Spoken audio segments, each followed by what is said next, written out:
Hello, good afternoon, everyone. I'd like to call to order this Northern Michigan University Board of Trustees Finance Committee. Finance committees who are present, myself, Finance Chair Alexis Hart, Trustee Holmquist, Trustee Bridget LaPointe Dunham, and also ex officio Steve Young and ex officio President Brock Tessman. We do have other trustees who are present, but they will not be participating in the meeting. We have 4 topics on our agenda, and at this point, I'd like to call forward Vice President Gavin Leach. Thank you, Chair Hart. First up on our agenda, we have internal audits, and Jill Compton will walk you through the audits, and after that, we'll look for a motion to accept. As Gavin said, I'm Jill Compton, the Director of Internal Audit, and you have before you our Open Issues Report. The Open Issues Report is how we convey to the board and executive management the findings that audit has, as well as track the status of completion of those findings. The April report has 2 new items on it. The first one is safety protocols for domestic travel with students. As you may be aware, we have a very robust system of assessing the risk for international travel. And at this time, the Internal Audit Department would like to work with the same team of people who assess the risk for international travel and apply those best practices that we know about to domestic travel. So these would be the faculty-led classes where they travel with students domestically, but sometimes quite a distance, Puerto Rico, Florida, Alaska. It's not next door, it's some travel. So I will be working with the same team of people who assess risk for international travel to develop some procedures and protocols for assessing and mitigating risk for domestic travel with students. The second new item on the report is lithium batteries. This is an item that was brought to my attention from our Fire Safety Director Lee Gould and our NMU Police Chief Mike Bath. We know that flammable materials are a danger to the university, particularly in housing. Lithium batteries, particularly as they exist in scooters and e-bikes, are also a risk. And we have also identified risk with equipment like drones. So we will be working over the summer to develop some safety protocols for lithium batteries. Any questions about the report? No questions from my side? No questions. And we'll just look for a motion to approve the report. This does require a motion to accept the report as written. Do I have a motion and a second? I'll make that motion. And I'll second. Any further discussion? No. Okay, with that, I'll call the vote. All those in favor say aye. Aye. Aye. Thank you. Thank you very Jill. much. All right, next up, we have our Controller, Jamie Beauchamp. We have our external auditors, professional service plan he'll present. That audit shall commence this summer and conclude in the fall. Okay, thanks, Gavin. I'll just briefly go through the professional services plan that you have in your materials. This will be for the upcoming fiscal year 24 financial statement audit that'll begin in June, and again performed by Raymond out of Traverse City. So in the document, pages like PDF pages 3, 4, and 5 basically are just a summary of the scope of services, the due dates, and the timing of services throughout the audit. So the scope of services will just says that they're going to audit our balance sheet, income statement, cash flow statement, provide us an opinion. They'll also audit the schedule of expenditures of federal awards, which is, our single audit for the federal awards. And then also they'll issue communication letters to the board at the end of the audit as required. The due dates will show all the due dates of the important parts through the audit through the summer, and it will show that in early October is when the financial statements will be presented to the board. And then the timing of the services, that just works with us as far as the different stages of the audit through the summer, of when they're out of Traverse City, out of their office, and then when they come to campus. Continuing on from there, pages 5, 6, and 7, that goes through the key audit and accounting interest matters that they look at during the audit.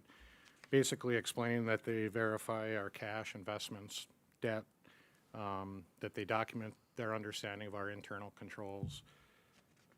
States that at the end that we will provide a written representation letter to them, which basically says that we've provided them all the information they've asked for, provided open access to anybody on campus that needs to talk with them.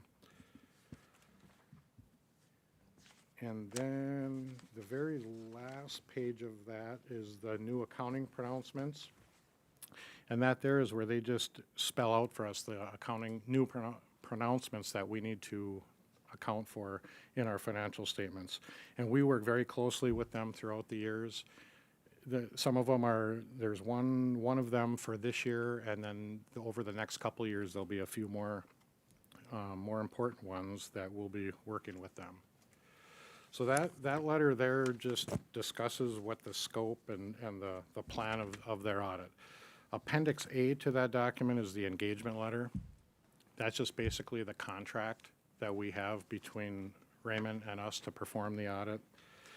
That there just goes through the scope of the audit, explains what their responsibilities are, what our responsibilities are, the types of compliance things that they'll look at through the audit. And then, I guess more importantly, page 8 of that document is where it shows the fees. So that there will be as noted in the document, that will be the fees would not exceed that amount unless there was any unforeseen or unexpected like tests or anything that they would have to do and charge extra for. What page is that again? Page 8. It's 19 of the PDF. Oh, 19 of the P, okay. Oh, Thank yeah, you. sorry. That's okay, that's okay. Because I think we had a bit of an increase this past year. That was my question. Yeah. yeah. And that was, 4%? That's something we signed on with the 5-year engagement. so, Okay. Yeah. and then the last page of that is just the summary of the reporting, saying at the end again that they'll provide us an opinion, some of the compliance type communication letters that they'll provide to the board at the end. So that's all I have on the plan for the audit for the summer. So unless you have any questions. Jamie, just as a reminder, how long have we been working with Raymond? It's been a long We've time. been about 18 years, I That's what think, I thought, in that 18. range. Okay. And, and as we talked about when we went through this, that's kind of where the industry is at, where clients are staying with audit firms for a longer period of time, knowing operations, they'll be able to give better advice and that type of thing, so. Yeah, absolutely. They have that historical reference. Yeah. right? Okay, great. Well, just looking at 30-page of documents, I know there's a boatload of work coming your way too, so. Thank you. They're very good to work with though, so. Yeah. And I do believe that this is going to require a motion to accept the plan as written. Can I get a motion and a second? I'll make that motion. I'll support. Great. Any discussion? Having no discussion, we'll call for a vote. All those in favor say aye. Aye. Aye.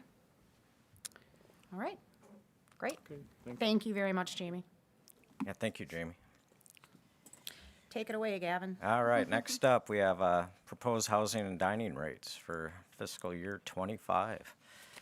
One of the things that we look at when we're talking about our housing facilities is we have some primary goals that we establish. And maintaining high-quality housing facilities and services available to residents, strengthening the foundation for ongoing capital renewal, maintaining excellent meal plans with flexible options, and addressing increasing operating costs. And our goal overall is to have the best housing facilities and dining facilities in the nation for rural comprehensive universities. That's what we strive for. And the budget we're proposing and the rate adjustment will help us keep on that path. We have several cost drivers that are impacting the budget, and overall, dining has a budget of $16.4 million. Housing has a budget of $12.4 million. The primary pieces in their budget that make up a majority of it, and in dining in particular, it's 67% is either food or compensation costs. And in the housing budget, you have compensation costs, debt service, and capital renewal of their facilities. So those are the primary drivers overall. And we work our best to maintain those costs, but also make the right investments as we look forward. You can see here, compensation costs are estimated to go up 3.5% overall. That includes additional staffing in some areas, as well as the rate increases in the compensation. Utility cost estimates are at 3%. Food costs, this is actually a lower number than in the past years, but 4.5% is the estimated increase there. And looking to adjust our capital projects and repairs budget with those costs have been significantly rising over the last few years at 10%. And then housing does contribute towards scholarship expenditures at 4%. So the overall estimated increase is 4.15%. And that's what we'd be proposing for a rate increase for room and board for the university. To put in perspective with other university recent increases announced, Michigan State increased 6.89%, Saginaw 5.51%, Grand Valley 5.2%, Ferris 4.99%, Eastern they're going to be in the upper 4 range. Michigan Tech's at 3.96%. The only one that was lower is Wayne State, and part of the reason for that is they're trying to address a lot of vacancy in their residence halls. So looking at that, along with, if you look at our past 5 years of increases, in 21 we were at 0.8%, 22 0.0% increase, 23 3.4%, and 24 3.9%, and this year 4.15%. So including this year, our average over the 5 years would be 2.45%, which is, again, we look at our best ways to keep our costs down, but also look at the best ways to maintain high-quality facilities and services. So that would be our recommendation. The overall increase per semester would be about $247. And so that concludes the discussion. Any questions on that? Maybe just a comment from my side. Obviously, looking at so many different factors, there's a lot that's happening behind the scenes to help make sure that those costs are maintained at the lowest rate possible, so that we have the best outcome for the rates. So all of that, we recognize that there's a lot that goes on behind the scenes. So thank you for that. Yeah, thank you, and thanks for our staff. They do a great job on it.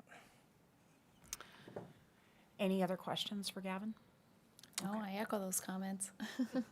Okay, so this is going to require a motion to recommend that the board approve the 2024-2025 continuing base budgets. Oh, no, the housing rates. Oh, sorry, I'm on number 3, I'm jumping ahead. This requires a motion to recommend that the board approve the fiscal year 2025 room and board rates. Do I have a motion and a second? I'll make that motion. I'll support. Right, any further discussion? Seeing no discussion, we'll take a vote. All those in favor say aye. Aye. Aye. Thanks, Gavin. All right, thank you. So next on the agenda is our continuation budgets. As the state hasn't set the appropriation, we don't expect that till the end of June, as well as a lot of our budget depends on enrollment, so a lot of factors go into that and changes over the summer. So at this time of the year, we normally ask for a continuation budget to operate at a level no higher than our current level, other than contractual increases to contracts.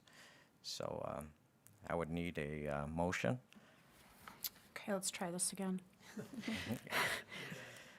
I'd like to have a motion to recommend that the board approve the 2024-2025 continuing base budget for auxiliary operations, housing and residence life, general fund, and designated fund.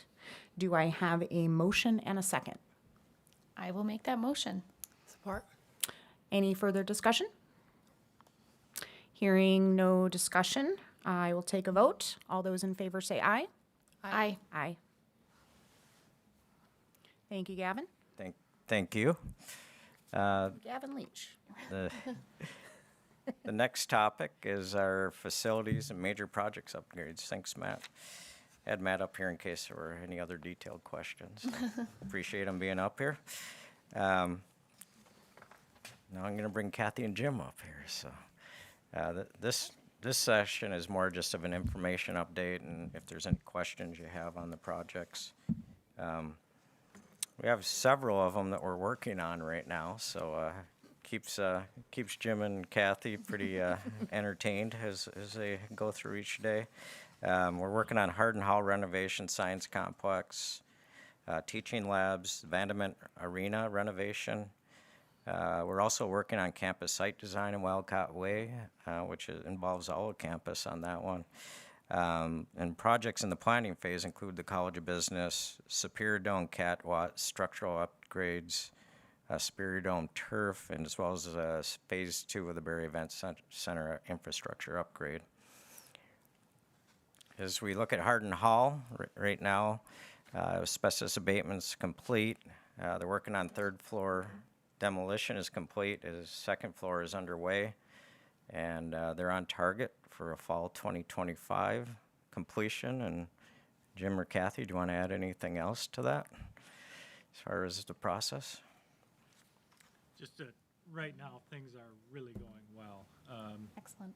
Yeah, it's hard to see, but if you look at that third floor picture, it's more than demolition. There's actually new work happening. And if you look at some of that duct work that's up in the ceiling, we're actually, believe it or not, we're starting to put things back together.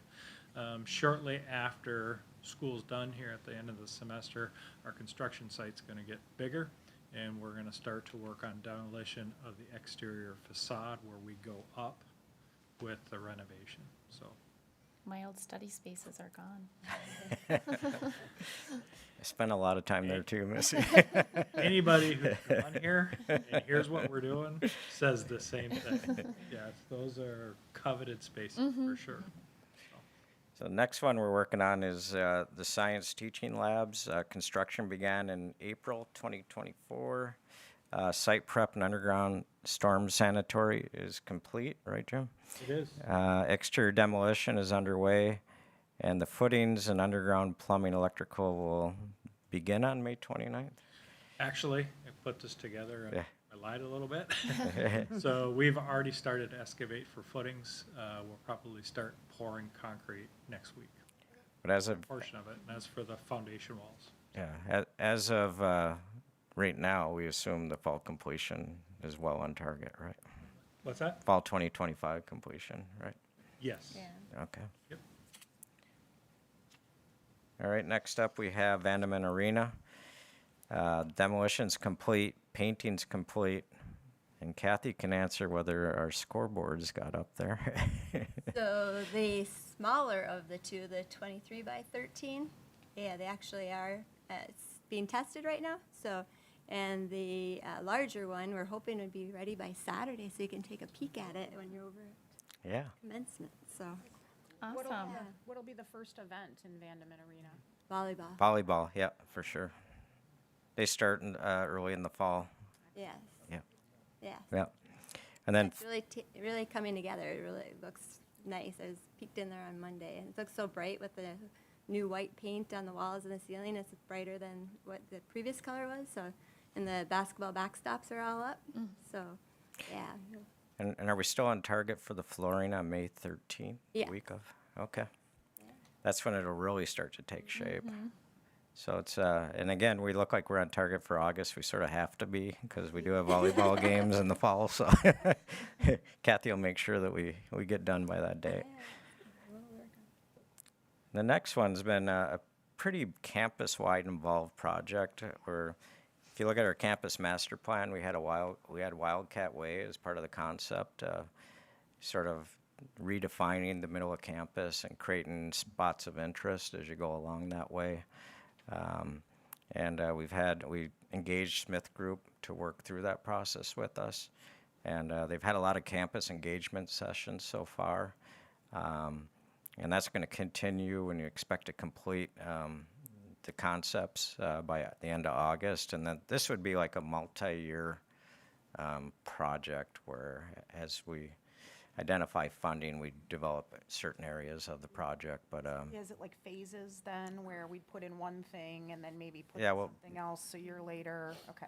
yeah, and so maybe Jim, talk about some of the sessions that we've had, and especially the student sessions. That was my Students are question. very engaged, yeah. So there've been a number of listening sessions, and then actually the consultant coming back up and kind of, presenting back ideas and allowing folks to react to them. By and large, most have been in Jamrich, with the exception of 2 that we held down in Northern Lights Dining.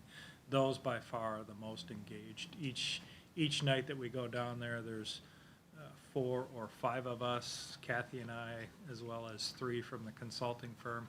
I bet we talked to 300 to 400 kids in a night as they're coming through, swiping, getting ready to go eat.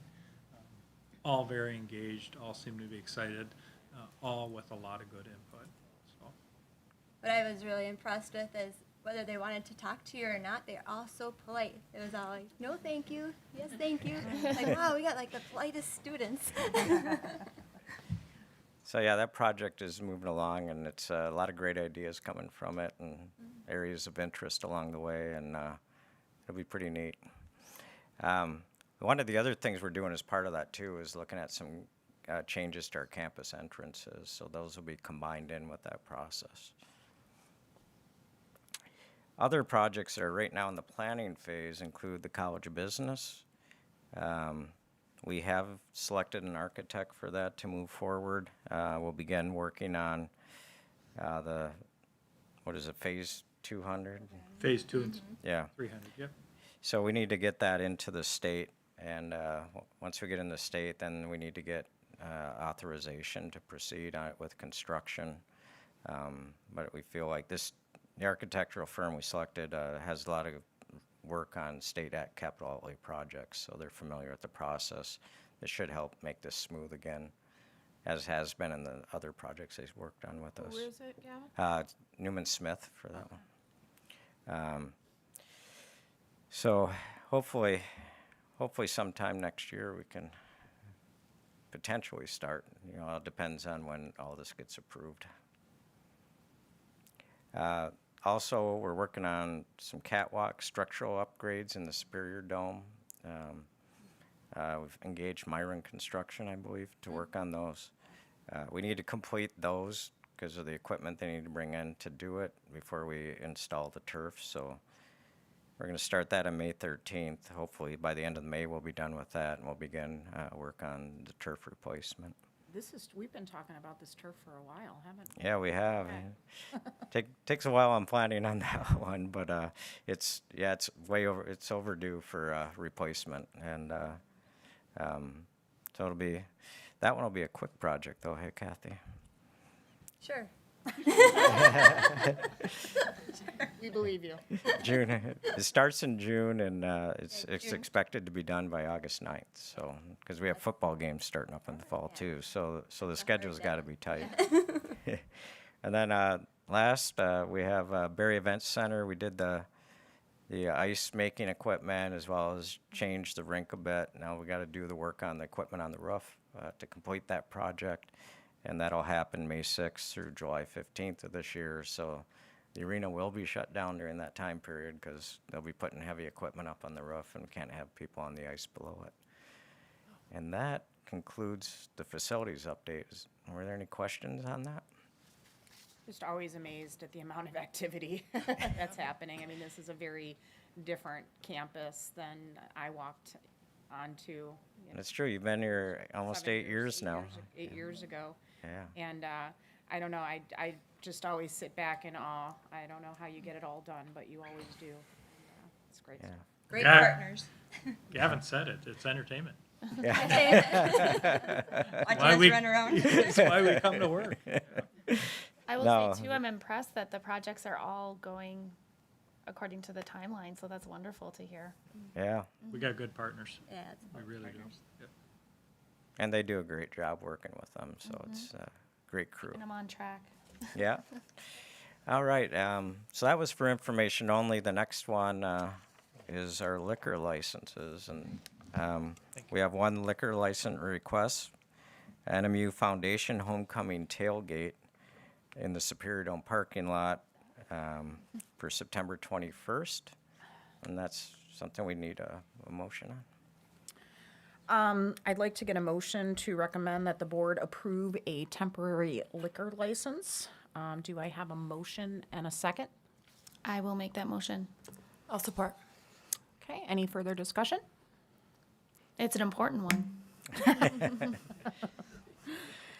Okay, with that important assertion there, we'll take a vote. All those in favor say aye. Aye. Aye. Good. And that concludes our agenda. Okay, I think we've got 4 minutes to spare, so thank you very much. Appreciate all of the hard work. Matt, Kathy, Jim, thank you all very much. Jill and Jamie also. Okay, with that, if there's no other comments, I will go ahead and adjourn this meeting. Thank you. Thank you.